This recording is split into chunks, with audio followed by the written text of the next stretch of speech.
Bonjour à tous, bienvenue chez Mac Forever pour un test du nouvel iPod Touch, un iPod Touch désormais équipé du fameux écran Retina Display, magnifique accent, un écran Retina Display qui n'est pas IPS, In Plane Switching. Vous allez le voir, lorsque vous regardez l'écran avec un angle de vision important, les couleurs apparaissent un peu délavées. Le nouvel iPod Touch embarque un processeur Apple A4, cadencé à 1 GHz a priori, 256 Mb de RAM là où l'iPhone 4 en embarque 512.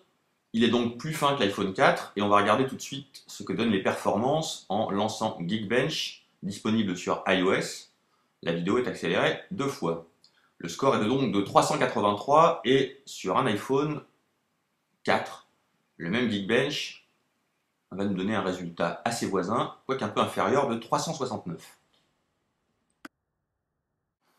Pour maintenant mesurer la puissance de l'appareil dans le monde réel, on va faire quelques tests de chargement de page web. On va commencer par Mac Forever et on va ensuite aller sur le site du Monde. Alors vous allez voir que globalement les deux appareils font à peu près jeu égal, mais que conformément au résultat de Geekbench, l'iPod Touch est toujours un tout petit peu plus rapide que l'iPhone 4, alors même qu'il embarque moins de mémoire vive.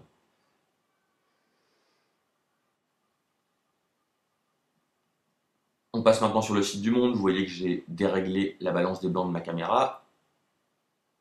J'en suis désolé. Le chargement principal est terminé pour les deux appareils et maintenant on attend que la régie pub se manifeste. Pendant ce temps, je vais vous préciser que l'iPod Touch est proposé en 3 variantes, 8 Go, 32 Go, 64 Go, vendus respectivement 239, 309 et 419 €.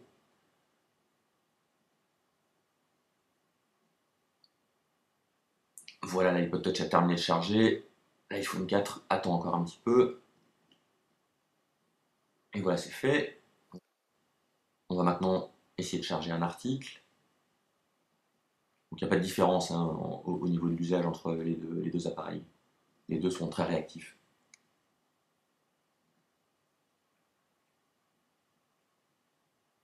Voilà, pareil, un petit lag du fait de la régie pub. Et toujours l'iPod Touch un petit peu en avance sur l'iPhone. On va maintenant regarder un peu ce que ça donne en matière de performance graphique en lançant Epic Citadel, le fameux moteur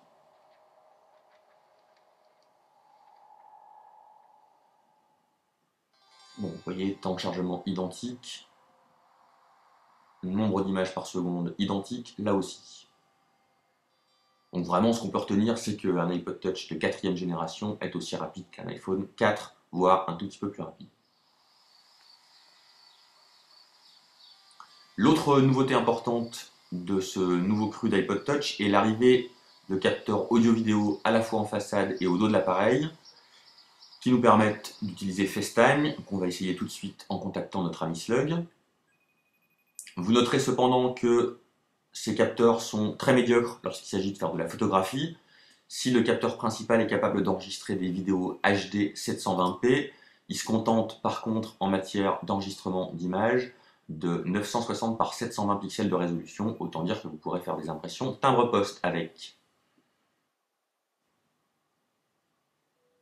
Pour le reste, donc voilà Guillaume qui arrive sur FaceTime, pour le reste, la partie photo est exactement identique à celle de l'iPhone 4, à 2 différences près. Il n'y a pas de flash et il n'y a pas de mode HDR, même si on est sous iOS 4.1 ici.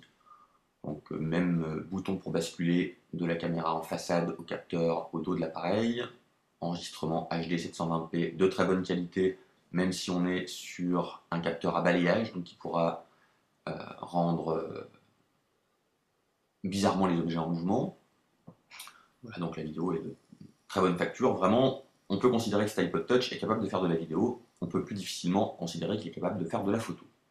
Voilà, au final, c'est un bon cru d'iPod Touch que Apple nous propose là. Un appareil qui se montre très réactif, qui est proposé à un prix très compétitif pour ce type d'engin, qui fera une excellente console de jeu.